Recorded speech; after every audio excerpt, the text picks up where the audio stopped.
Welcome to the Hollywood Raw Podcast, Raw Rundown, where we give you the top 10 stories of the week in the world of pop culture and entertainment news. My name is Adam Glyn. Over there is Dax Holt.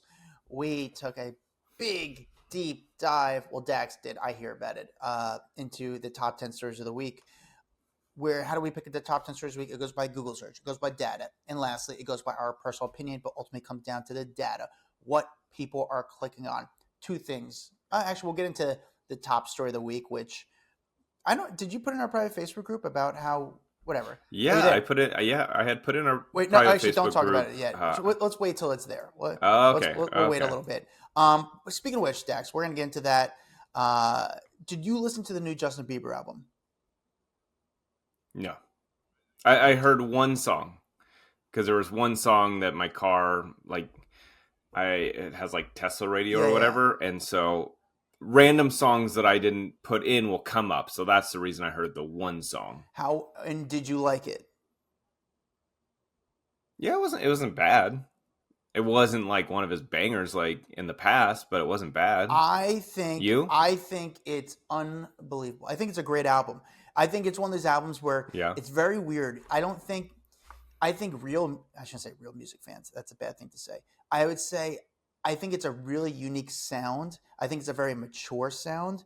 I think it's a very, I don't want to say futuristic, but it's an artist. I would say, dude, the guy was an artist on this, like really took a risk, but I think it's awesome. Could you, if you could correlate it to another album that's out there or another artist that's out there, and you say, well, he sounds like so-and-so, who would you say he sounds like? Sound sounds more like a John Batiste, like very artistic, or more about the music rather than him. I don't know if this music, the album will translate into a good tour. I could be wrong, but I don't know based on the sound.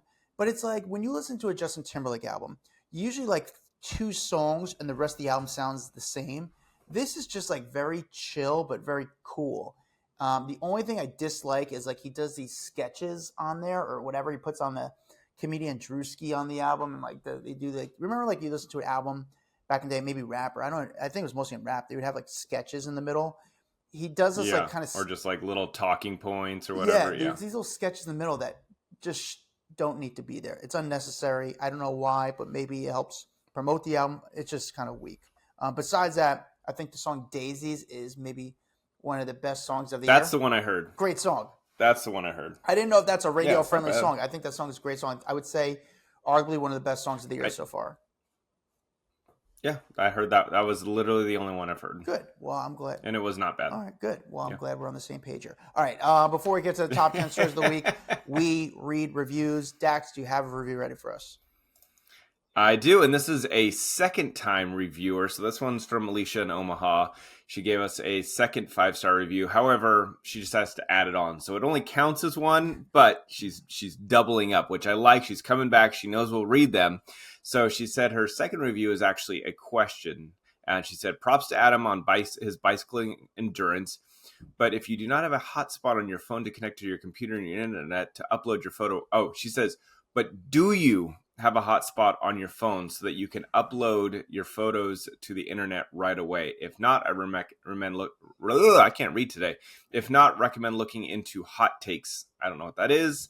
This, along with Juicy Scoop, remains one of my favorite entertainment podcasts. So this goes back to a conversation we had a while ago about people on the red carpet or covering a big event instantly uploading their content to the internet. She is saying, why do you not have that if you're on a red carpet? Great. First of all, I appreciate the review so much. Thank you for actually taking a deep dive in it. If I'm on the red carpet, it's hard because I'm usually by myself. When you go to like some of the bigger outlets, they have like a 4-person team. So there's one person just clearly on social media that's editing on their phone as they're shooting it. And then they have the people shooting and the person giving the questions, someone wrangling in people. It's a whole production. I'm a one-man rock band. So when it comes to a red carpet, I'm usually kind of quick to kind of put something out because now what I do is I film on my camera and my phone. So I could do on social media right away, but then the video will go to the outlets. With that said, when it comes to the streets, I joined the gym and I go to a few gyms in the city, and because I work out, as you guys could tell. And besides that, I joined a few. Bye. So I joined a few gyms in the city. So when I get a really good scoop or video, I could run to one of those gyms in the area because they have a bunch of locations, and I could kind of upload the video there because they have Wi-Fi there. Does that make sense? And actually, Yeah. yeah, I use it as, honestly, I use the gym as like a WeWork. I sit there, I do a lot of work from there. I'm not even, Dax, I'm not even joking with you. I use it as a WeWork. I write there, I do a lot of work, I know, phone it's calls. just funny. It's what you have to do. I had to talk to my Who accountant did we about do it. the interview with? And they were literally at the gym. Who was that? I don't know. What is the boy bander that we had from NSYNC? Oh, Chris Kirkpatrick? Chris Kirkpatrick. Chris Kirkpatrick, we interviewed him. He was literally at the gym. Do you not remember No, this? I didn't know he was there. And the interview started off, we did the first, 10 or so minutes of him. And I think he was kind of in like the front lobby, and we were like, "Hey, dude, it's super loud. We can hear the weights in the background being dropped. Do you mind moving locations?" And he went out and sat in his car to do the rest of the interview. Do you remember that? I thought it was so funny. It was so random. Yeah, I kind of do remember that now, so that's kind of funny. And it also reminds me of when we had Kelly Osbourne on, and her computer was like from the 1980s, and it was super loud. Like the fan inside the computer was crazy loud that we actually had a really hard time editing it afterwards because it was so loud the whole time that we were recording. Yeah, that's pretty fun. Fun random facts I remember. Fun random facts. That's what we're about. But yeah, thank you for leaving a review. Thank you for the suggestion. I will actually look into that. But that's just how I work it now, and it works. I mean, listen, I'm sure there's always better ways, but for now it works. All right, let's get to the Raw rundown because I got a busy day, dude. I don't want to say it yet. Mm-hmm. We'll talk about it next week, but I might be going to somewhere that should be kind of fun for me, and I don't want to ruin it yet in case something happens and like what happened. And I have to go through a whole 20-minute story of why it didn't come together. But that's why I'm sort of in a rush trying to plan that out, and I actually have to get an outfit for it, which we'll talk about that later. All right, let's get to the Raw rundown, starting with number 10. Number 10, Taylor Swift's dad, Scott, is recovering from major heart surgery. It sounds like this happened about a month ago, but we're all just kind of finding out about it right now. So Scott, who is 73, underwent a quintuple bypass surgery, and he had the whole family there by his side. Taylor's brother Austin, his wife Andrea, all through the operation and the recovery process. They were able to kind of keep it under wraps until recently, but he apparently is doing well, feeling fantastic. And this is according to his daughter's rep, who made note that the procedure was not as a result of a heart attack, but something that he's been dealing with for a while. So basically, with a quintuple bypass surgery, the surgeon usually uses healthy blood vessels from other parts of the patient's body to create basically new pathways. So in this case, 5 new pathways for blood to flow around the blocked coronary arteries in the heart. So big deal. We know that there's been some health scares in their lives throughout the years. I know Taylor's opened up that both of her parents have had cancer battles in the past. So this is just one more thing that the family is going through. But it sounds like all went well. Surgery was a success. So yeah, we're here. And I haven't heard anything about, I know her mom had breast cancer at one point. I'm assuming that all of that is in the past as well. So yeah. That's the latest news in the Swift family. Listen, even though he went after me and tried to come after me, I hope he is doing okay. Yeah, he did. I don't care what happened. He came after me, and it's crazy that this story becomes news. I think someone else in the news. I think it was Tobey Maguire's. Well, why is that crazy that this would be? Why would it be crazy that this becomes news? Well, Taylor Swift's dad had surgery. Tobey Maguire's accountant hurt his knee going into the office. At what point do we stop the stories? Yeah, but the thing is, Taylor Swift's parents are also extremely famous because of their relationship to Taylor. She takes him on red carpets. They're at the concerts. Like, people know who he is because of how ridiculously famous Taylor is. I guess. I guess. But I guess he's doing okay. I don't know how many people lost sleep or were hoping things were going. Listen, I'm glad he's doing well. That's it. And I forgive him for attacking me.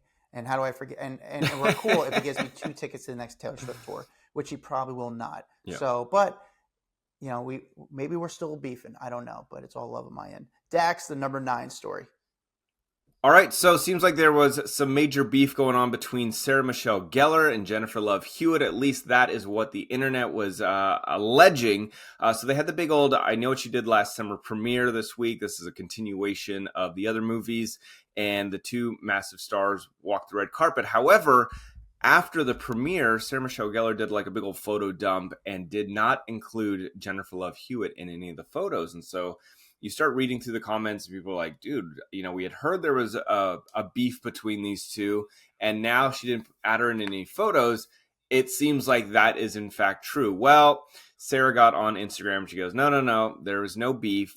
We did not walk the red carpet at the same time. So we didn't get those like photos of us walking on the red carpet. And then apparently Jennifer Love Hewitt did not go to the after party, so they didn't have a moment to take a photo there. So she goes, you know what? Sometimes you just live your life and you don't get a photo of it to share to the world. It doesn't mean that anything happened or that we aren't good. I just didn't get a photo with her, and that is it. So kind of cool that she actually responded to it. I think that's always a good move, because when you see these rumors flare up, you can either ignore it and let them keep going and it can fester into something more, or you chop it off at the head and say, no, we're all good. So is this going to be a movie that you see? I know I saw Sarah Michelle Gellar, obviously. Who else was there? Seth Green was there, I think. Obviously, Freddie Prinze Jr. was there. Is this going to be something you watch? This is a movie. This is a plane movie for me. This is a movie. If it's on a plane, I'd watch it, but I don't think I would watch it at home, or definitely not go to theaters.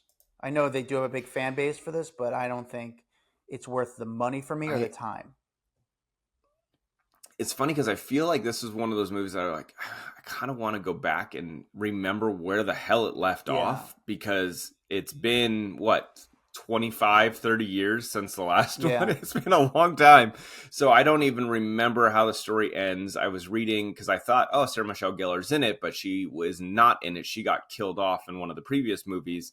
So she was just there supporting her husband, Freddie Prinze Jr. So I don't know. It's like I kind of want to watch it, but I think a plane movie is a good way to put Isn't it such a good thing? Oh, those are plane movies. Oh, those are plane. It's such a good way of describing. It's on a plane. You'll actually enjoy it. You'll be present. But I don't think I could watch it at home. I don't have the time. Yeah, you're not like.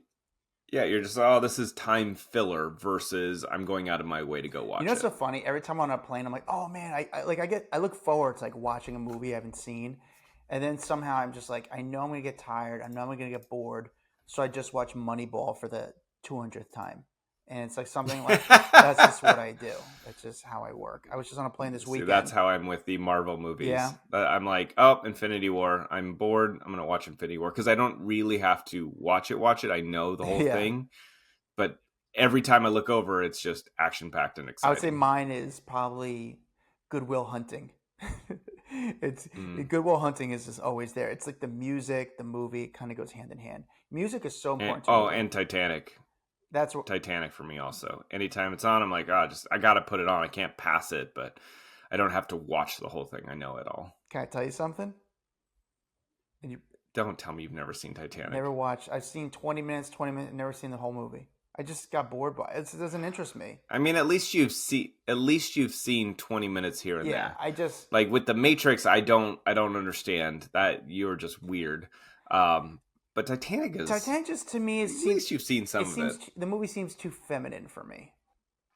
And I don't. And honestly, movie, like I don't. I know the ending.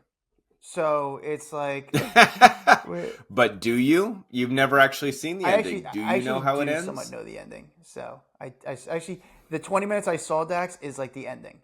What happens to Rose in the end? You want to ruin it for the people who have never seen it? All the other people. What happens to Rose? Tell me. So what does she do? She starts a podcast, just like everyone else out there. She starts a podcast, starts YouTubing, and now she's a big social media star. I know. Trust me, I've seen it all. I've seen it when she's like It's called the floating door that two people could have fit on, but she didn't let him on. I didn't know if it was an art piece or a door, and then he kind of floats away, and she kind of sits on it. Yeah, so that's kind of remember. The biggest debate of all time. Could he have fit on the door? Yes, or whatever, bed back frame. I don't even remember what the hell it is. He could have 100% fit on there. The selfish bitch. Let him die in the water. Number 8. All right, number 8. This week, woo! Nicki Minaj went after SZA, which made this big old massive social media beef. But basically, Nicki Minaj was calling out SZA. She was calling out her management team. This seemed like it all started after SZA's one of her like top representatives that works at a record label allegedly started to bully Nicki Minaj on Twitter for no reason. And I guess Nicki had enough. So she kind of went after him.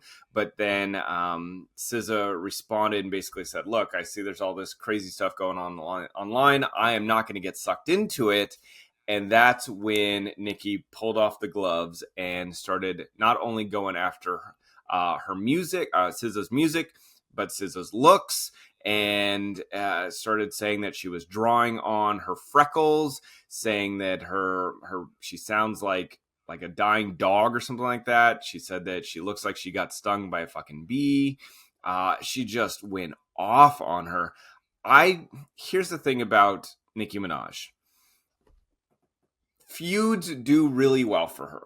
I think that she starts feuds in the music industry because they help her sell her music. At the end of the day, that's what it comes down to. She's feuded with so many big people.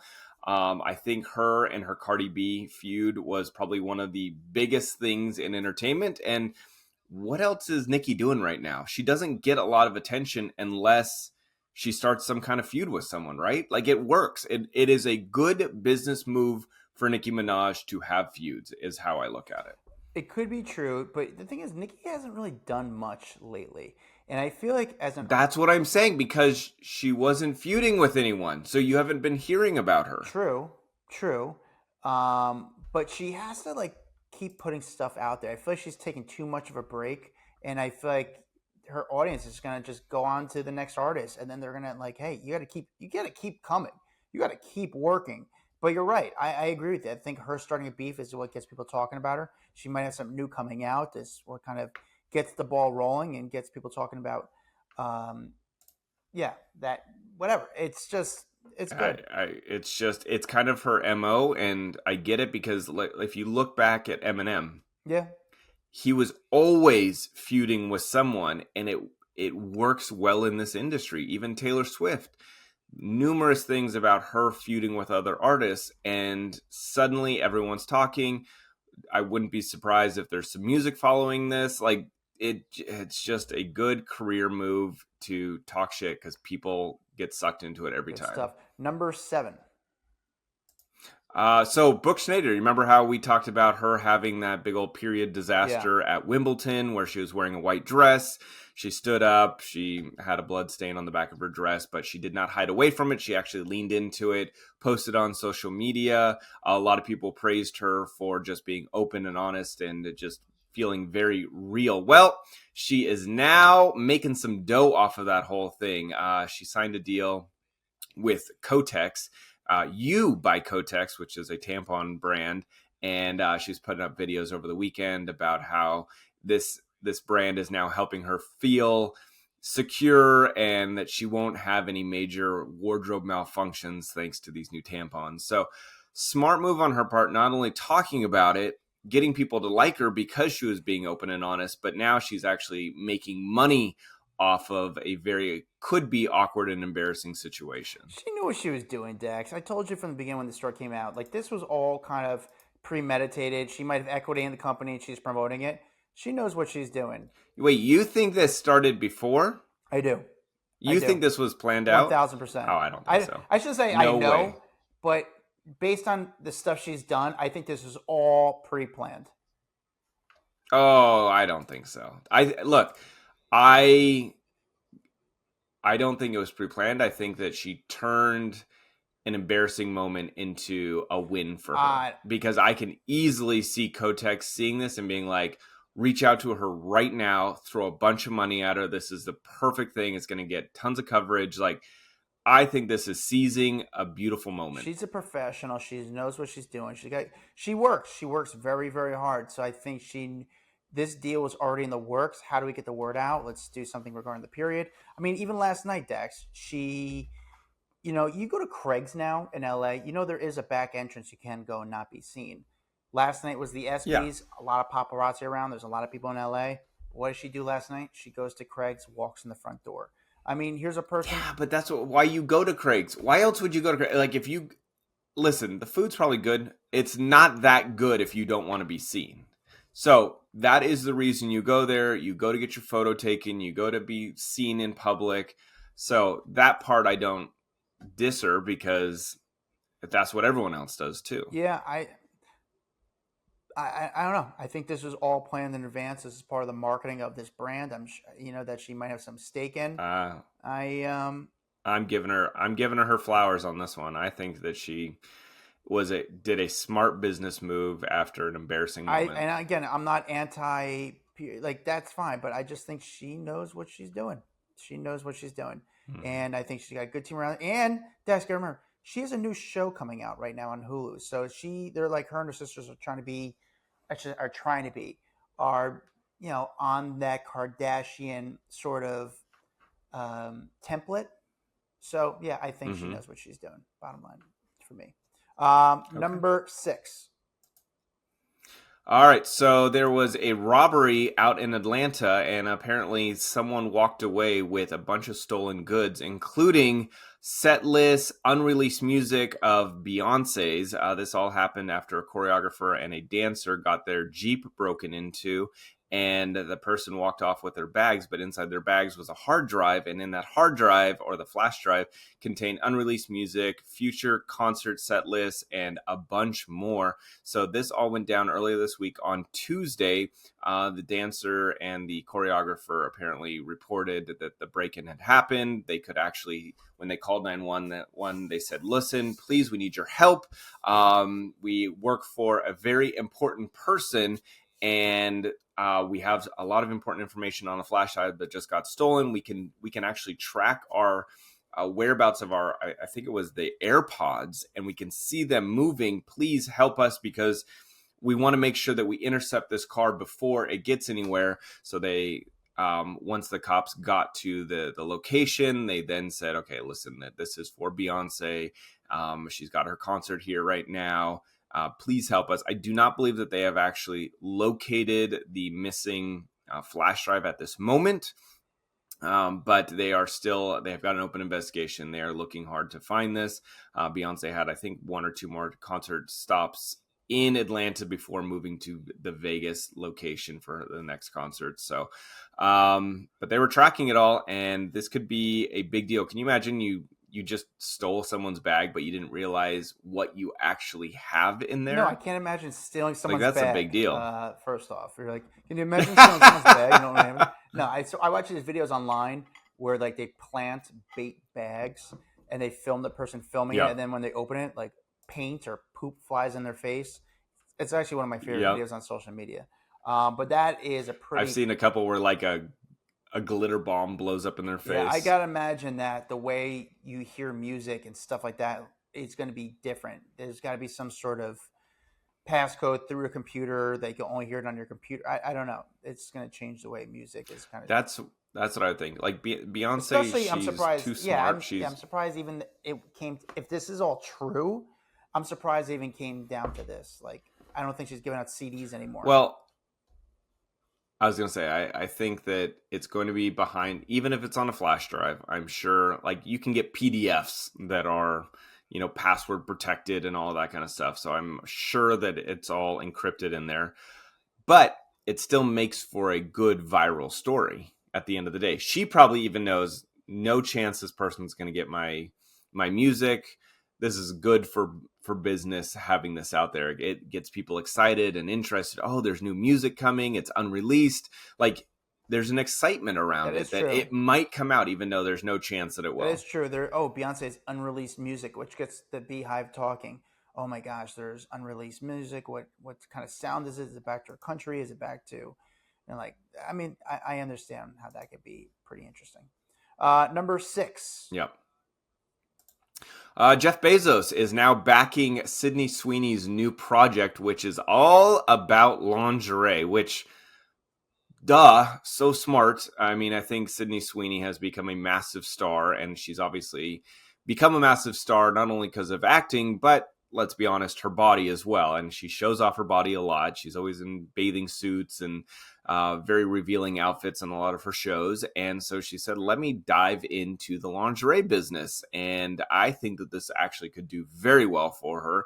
And it sounds like Jeff and his wife Lauren obviously had her at their wedding, and there must have been some talks about this lingerie business. Hopefully she didn't do it at the wedding. Can you imagine you're at a wedding, you're like, hey, do you guys mind? I want to talk to you about a business opportunity. Yeah. That'd be rough. Do you mind? Like, let's just talk business at the middle of your wedding. No, I'm sure they've talked before, but it sounds like they will be investing. It doesn't say how much they're investing. It doesn't say what percentage that they're getting. It's really just that Jeff has some new business opportunities, and one of those is a lingerie business by her. And I think it's really just putting the two names together to get people talking about it. Yeah. But this could do really well, I think. And what's smart is that she knows the shelf life of an actress is only so long. You've got to get these businesses that last longer than your acting career. It's true. It's Sydney's good, man. I like Sydney Sweeney. I think unlike Brooks, I think Sydney handles the press, the PR, all the news very, very well. I also think she's very, very cool. It's not. I mean, I know one's a model, one's an actress, but I like Sydney Sweeney. I know there's some stories about her possibly being the Bond girl. That I think there were some people thought because of her relationship with Amazon and Jeff Bezos, Amazon has the rights to the Bond series, James Bond series, and they thought maybe she might be the new Bond girl, but I don't think that's it. Obviously, because of this news, that's not it. But I think Sydney Sweeney rules. She knows how to work it in a she tasteful is way. Very savvy. Yeah. She's very savvy when it comes to hyping up her own career and knowing what to leak out and knowing what to push into. I think that you don't see that very often from someone so young, and she gets it. She does it in a tasteful way. Dax, number 5. Jane's Addiction. They are now suing the lead singer, Perry Farrell. So some major beef in between this band. If you remember a while back, Dave Navarro and Perry Farrell got into it on stage, and Perry actually threw a punch at Dave Navarro. It ended up derailing the rest of their tour. They ended up canceling it. Well, now Jane's Addiction, including Dave Navarro, are suing Perry for $10 million, saying that they lost out on that much money from their tour. And so they want that money from him.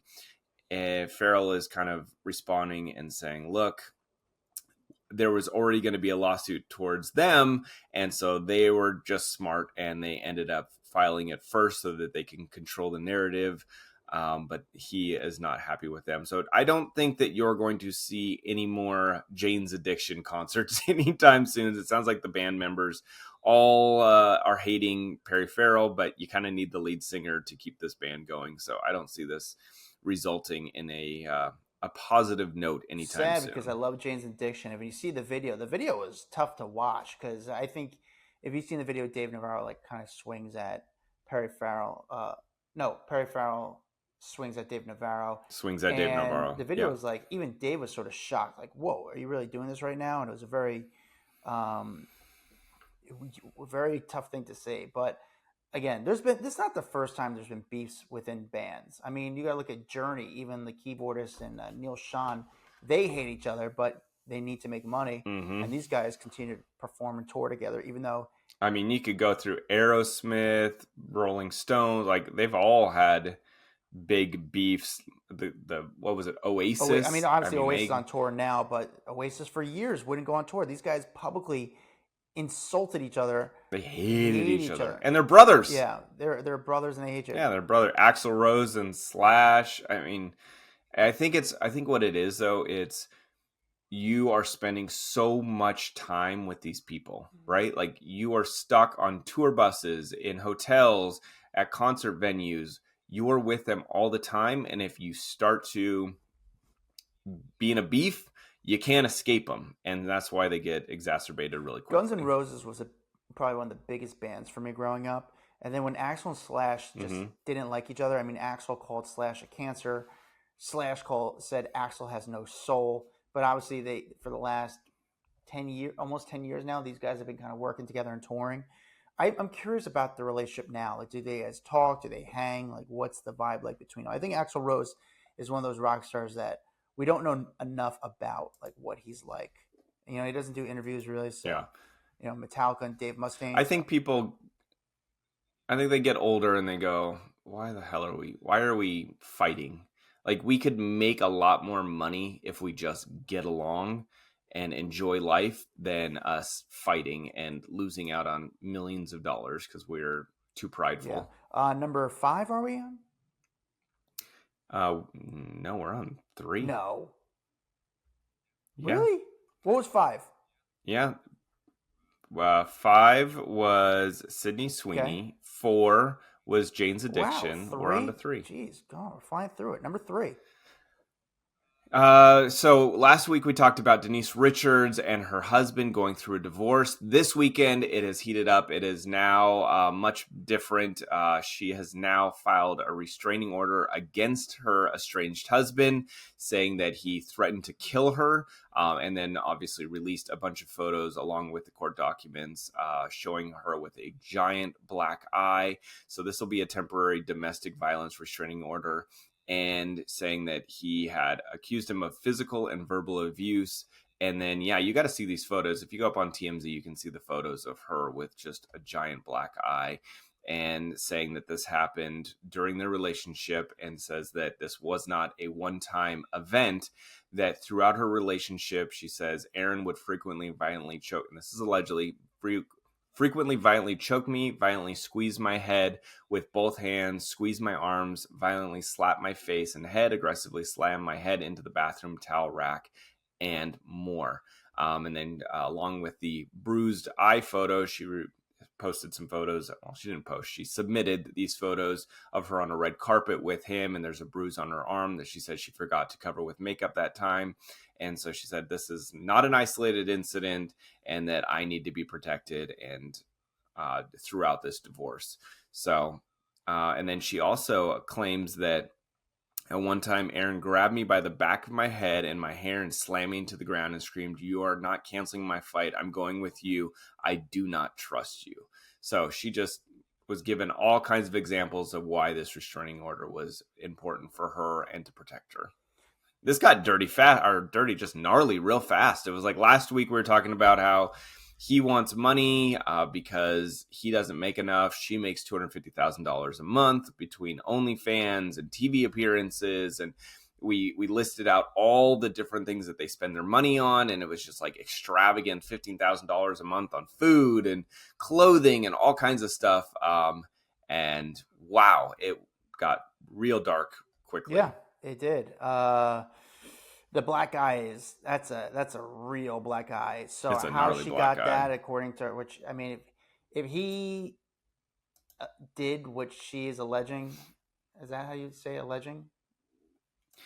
I wonder. Yes, I'm wondering how a judge like takes that into account, because if you're going through a nasty divorce and they're looking for spousal support and divvying up assets, like, does this go into that equation at all? Or is it like, well, 50-50, you guys made all this money together, so 50-50? Or do they take this into account and say, oh, well, you don't deserve all that money that she has made or anything? I don't know how that works. Yeah, I don't know, but yeah, you're right. This divorce kind of came out of nowhere, because usually sometimes, not to say nowhere, but sometimes, especially with celebrity relationships, you start to hear that there's some people that are not happy. But this came out of the divorce like, whoa, like, okay, I guess they're not getting along. But now the the whole thing's taken a different turn now with what she's alleging about his physical behavior. The black guy says a lot. If he did that, shame, shame, shame. That's a tough one. Yeah, love Denise Richards though. Very nice girl. Very Denise Richards, pretty girl, huh? Always very pretty girl. Wild Things, great movie. Not really good movie, but that one scene was good. Number 2. Sean Diddy Combs is trying to change his, I guess, the way people are looking at him. Good He has luck. now joined a he has now joined a self-improvement program. And again, I think, okay, maybe it's just the cynic in me. I would like to say that he is doing this to better himself, but I think he's doing this ahead of his sentencing because he wants to look good for the judge. But we'll let it be what it is. He's joined the self-improvement program inside of the jail that aims at curbing drug use and violence against women. I just think the timing is pretty obvious that we've got the sentencing coming up here, and he is now signing himself up for all these classes because, man, that's going to look a lot better to the judge if he is someone who is remorseful and someone who wants to change his life and who wants to be a better person, which, yes, you want all those things for him, but does he have the right intention behind it, or just because he wants to get out of jail? That part, I don't know. He is, he could face up to 20 years behind bars, and we'll find out on this October 3rd sentencing. But if the judge takes into account, he wants to be a better person, does that now shrink his time behind there? I don't think he's going to get 20 years. I think the prosecution was pushing for 4 to 5. His people wanted, 12 to 24 months, something like that. So I don't know where this is going to land, and whether or not this judge is going to think this is genuine or if this is, calculated between him and his lawyers. Yeah. I don't know. How do you really rebuild that image? I mean, it's just so bad. I don't know if people are, but yet again, he doesn't care about our thoughts. He cares about the court's opinions. So he just wants that judge to, yeah, not give him such a hefty sentence. Yeah, so he's you can't just read a Jay Shetty book and say, okay, I'm a better guy now. So it's I think his image is tarnished. Absolutely. Do I think think celebrities will hang out with him? No, except Kanye. Do I think he'll have trouble finding people to still hang with him? No, because look what kind of guy Kanye is. But he still has these people that are just like still wanting to be around celebrity. So being a billionaire helps at the end of the day. Yeah. People forget because everyone wants to be around money and fame and all of that they'll push aside,